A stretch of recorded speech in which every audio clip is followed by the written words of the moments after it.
ఆంధ్రప్రదేశ్ ఎన్నో సహజ వనరులకు ఘనమైన కీర్తికి పెట్టిన పేరు. ముఖ్యంగా విశాఖపట్నం అనేది మన ఆంధ్రప్రదేశ్ అభివృద్ధికి ఆయువు పట్టుగానే నిలుస్తుంది.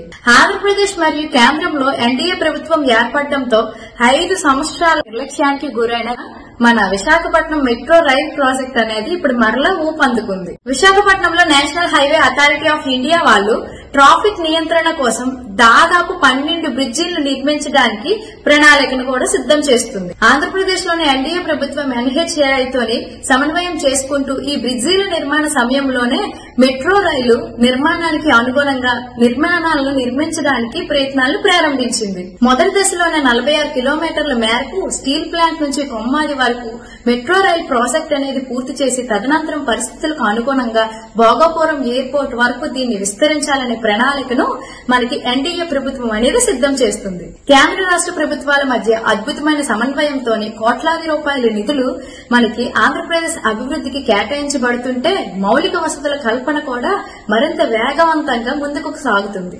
గత ప్రభుత్వం నిర్లక్ష్యం చేసిన వైజాగ్ మెట్రో రైల్ ప్రాజెక్టు మన కేంద్ర ప్రభుత్వం సహకారంతో అతి తక్కువ సమయంలో పూర్తి అయ్యి వైజాగ్ కు మరింత కీర్తిని పెంచడంతోనే పాటు అభివృద్ధికి వికేంద్రీకరణ, ప్రజలకు ఆధునిక వసతుల కల్పన అనే మౌలిక సూత్రాలను ఎన్డీఏ ప్రభుత్వం నెరవేర్చినట్టు అవుతుంది.